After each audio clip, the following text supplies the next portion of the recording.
Hello there. Welcome back. Segment 22 of the videos on Genesis.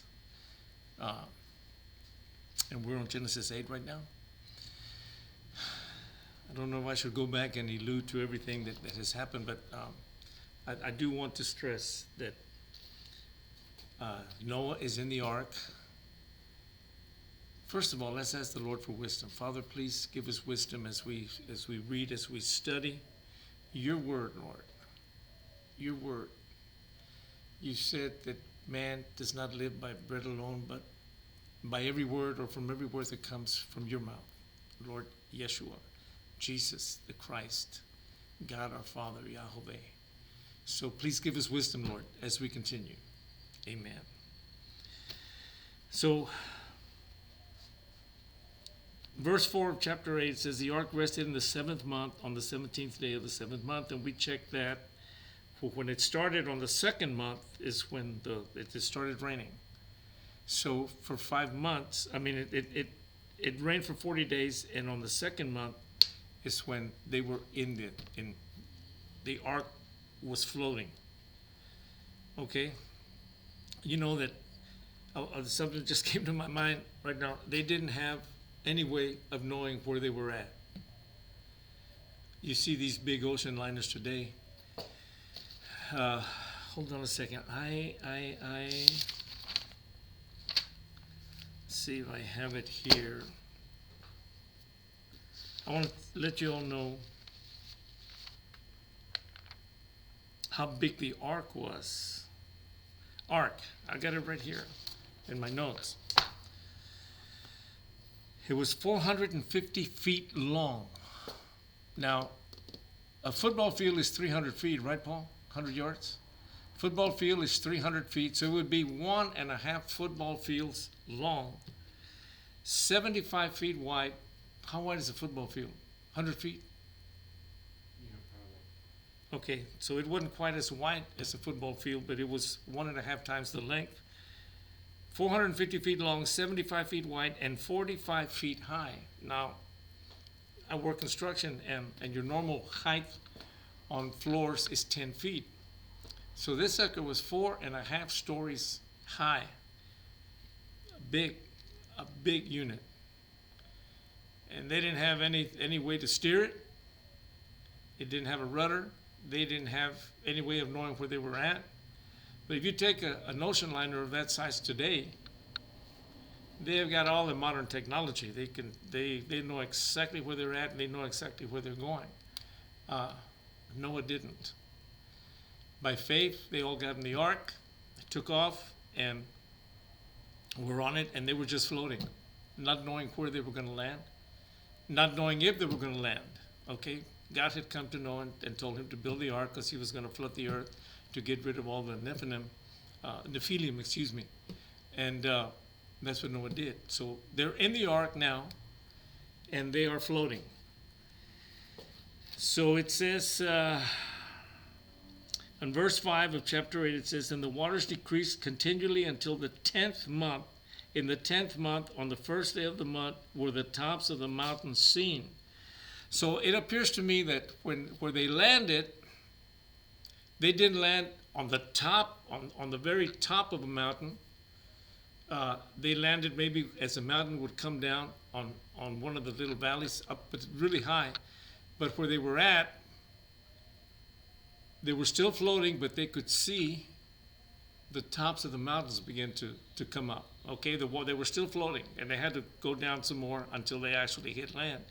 But on the 7th month, let me see, and the waters decreased continually until the 10th month. So on the 10th month is when they actually started seeing the tops of the mountains decrease, or they could actually see. The waters were decreasing to where they could actually see the tops of the mountains. In the 10th month, on the first day of the month, were the tops of the mountains seen. And it came to pass on the end of 40 days that Noah opened the window of the ark which he had made. And he sent forth a raven, which went forth to and fro until the waters were dried up from off the earth. So there's a raven. It's an unclean animal.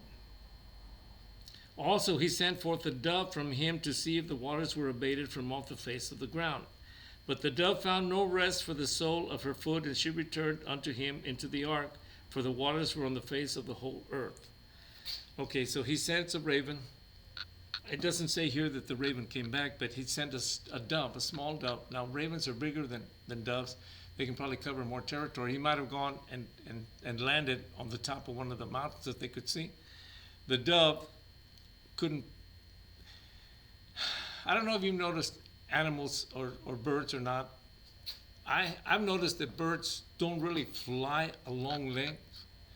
They'll fly maybe from one tree to another, and maybe they'll fly like maybe 100 feet or 200 feet to where they get to another line, another tree, or in our situation now, we have the power lines which they rest on. But now I know that ducks fly from the north to the south and back and forth. And if you study about a duck, you see that the one at the front of the V is the one doing the flying, the pushing, and the rest are more or less just coasting. And then they take turns because it gets tiring. But what I'm saying is that this little dove flew out, went around maybe a couple of 100 feet, maybe even went 300, 400, 500 feet, 600 feet, maybe 1,000 feet, maybe half a mile. Don't know how far it went, but it came back. It had to come back and rest. You can only be flapping. It's like a runner. You can only run so far, and you got to rest. Anyway, he sends the dove out. She goes out, comes back. This is on the 10th month. After 40 days, so we're at 10th month times 30. We're at the 11th month and 10 days. Okay? And they're still in the ark. And it came to pass the end of 40 days, and Noah opened the window of the ark which he had made, and he sent forth a raven. Okay, and he sent forth a dove, and the dove found no rest for the sole of her foot, and returned, for the waters were on the face of the whole earth. Then he put forth his hand and took her and pulled her into the ark. And he stayed yet another 7 days, and again sent forth the dove out of the ark. And the dove came to him in an evening, and lo, in her mouth was an olive leaf plucked off. So Noah knew that the waters were abated from off the earth. And he stayed yet another 7 days, and sent forth the dove, which returned not again unto him anymore. Okay, so we're 10 months, 40 days, that's 11 months and 10 days, and then 7 more days, and then 7 days after that. So altogether, it's been 11 months and 24 days that they're still in the ark. Okay, now it says in verse 11, it says, and the dove came unto him in the evening, and lo, in her mouth was an olive leaf plucked off. So Noah knew that the waters had abated from off the earth. And he stayed yet another 7 days, and sent forth the dove, which returned not again unto him anymore. He wanted to make sure. It was 40 days, and then 7 days, and then 7 days more. So that's 40 and 14 is 54 days that they're testing to see if it's safe to get out. Okay, so it came to pass in the 600th and first year, in the first month, the first day of the month, the waters were dried up from the earth. And Noah removed the covering of the ark, and looked, and behold, the face of the ground was dry. Now you have to understand that they're still up in the mountains. Where he's at, the ground is dry. But as you keep going down, see, they're at 17,000, or let's say that they're at 15,000 feet up. Okay, and it's dry there. Okay, they're out, they come out, and it could be dry another 1,000 feet below that. It doesn't say, but we know that they were 11 months, 24 days before they came out. And it took that long. It says that the Lord made a wind. And in chapter 8, verse 1, it says, the Lord God made a wind to pass over the earth, and the waters to sway. So once it had reached the 5 months, the Lord began to send a wind to blow. And I'm sure they had winds blowing before that, but the water started evaporating. and it took 11 months for the waters to evaporate. It didn't happen overnight. And you know, I'm saying what I'm saying is because I've had several people that will say that all of this happened like in the snap of a finger. And it could. I'm not saying that God couldn't snap his fingers and make anything happen. He's God. Amen. But for the most part, God is supernatural, and he expects for us to be natural. So this took its course. It's like when the Israelites were coming out of Egypt, when they crossed the Red Sea, the water stopped, but it was real muddy. And God caused a wind to come through there all night long to dry it up. And I'm sure it wasn't totally, completely dry when they were passing through there the next day, but God caused a wind to come by and evaporate the water. And that's what he did here. The water started evaporating naturally.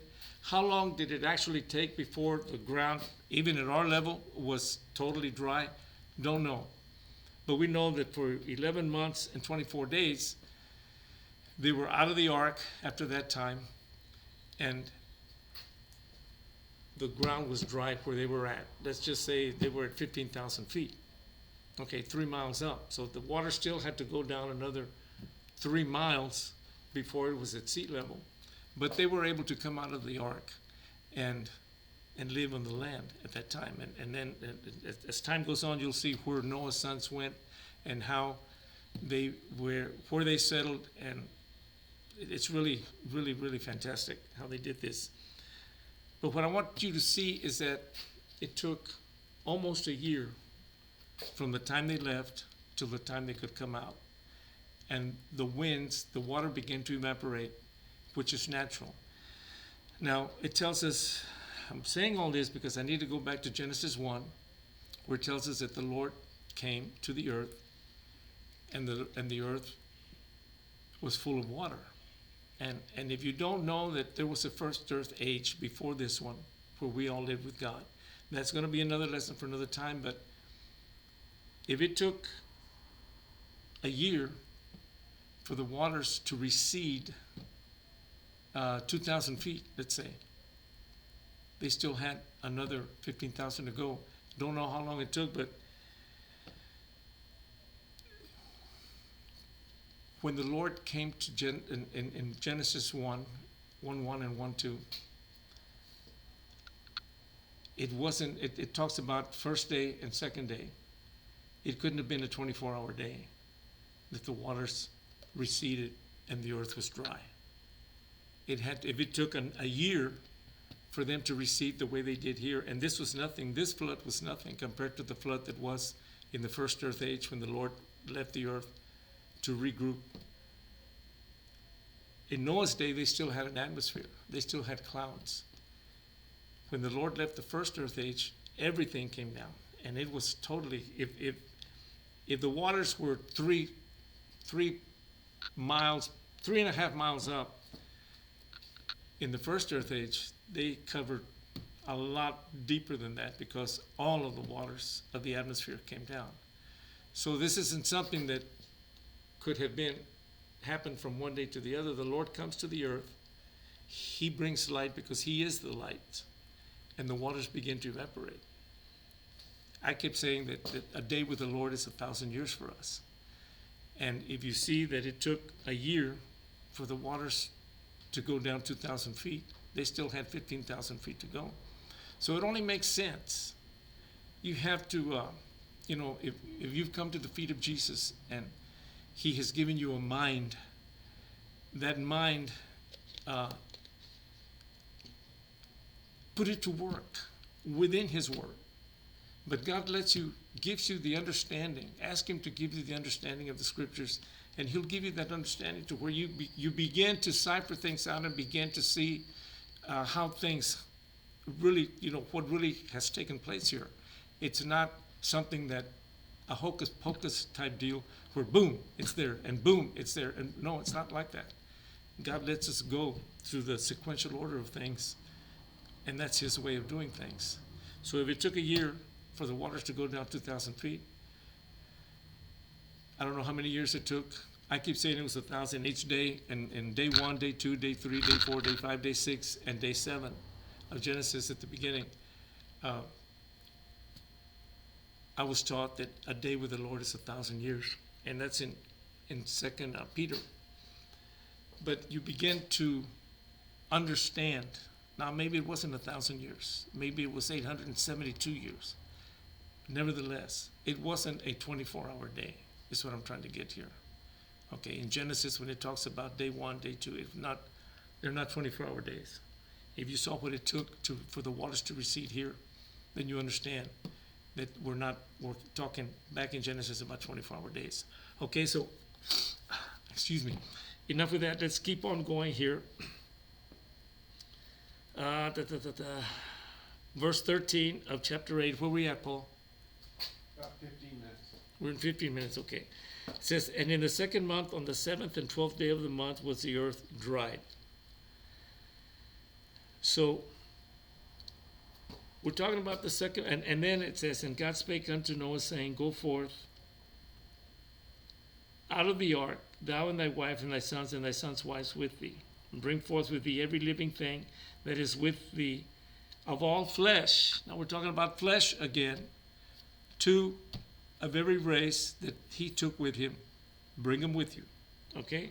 Both of fowl and of cattle and of every creeping thing that creepeth upon the earth, that they may breed abundantly in the earth and be fruitful and multiply upon the earth. Once again, God says, go and replenish the earth. Breed. Fill it up with people again. Now, in verse 14, where it says, in the second month, on the 7th and 20th day of the month, was the earth dried. If you go back in chapter 7, verse 11, it says, in the 600th year of Noah's life, in the second month, the 17th day of the month, that's when they actually went into the ark. And on verse 14 of chapter 8, it says, in the second month, on the 7th and 20th day of the month, was the earth dried. On verse 14 over here, chapter 8, I'm checking on my explanation on the this companion Bible, and the reason I read this big Bible is because the print is large, and I'm 70 years old and I can't see that good anymore.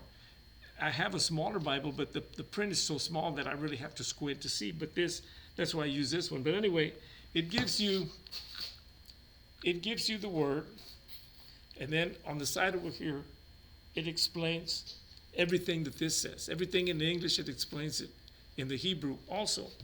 So on verse 14, it says, in the second month, on the 7th and 20th day of the month, was the earth dried. Over here, if I check out what 14 is saying, it says 27th day of second month, completing 1 solar year from 7:11.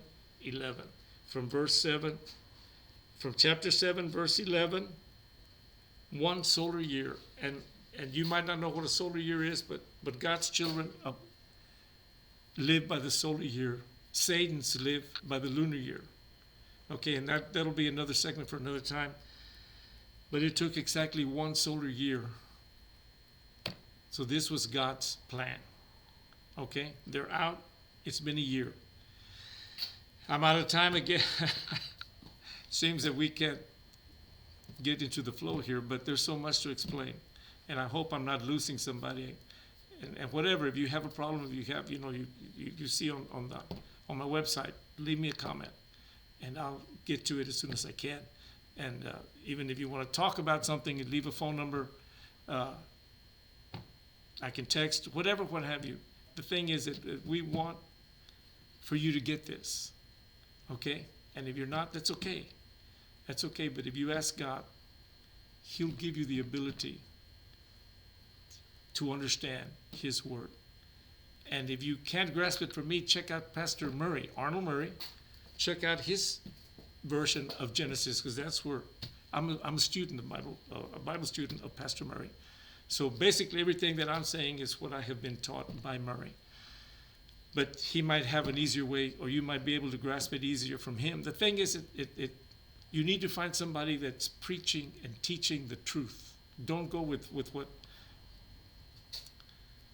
it has to be in the Word. I don't want to downgrade people, but I talk about the modern day preachers really don't have a clue.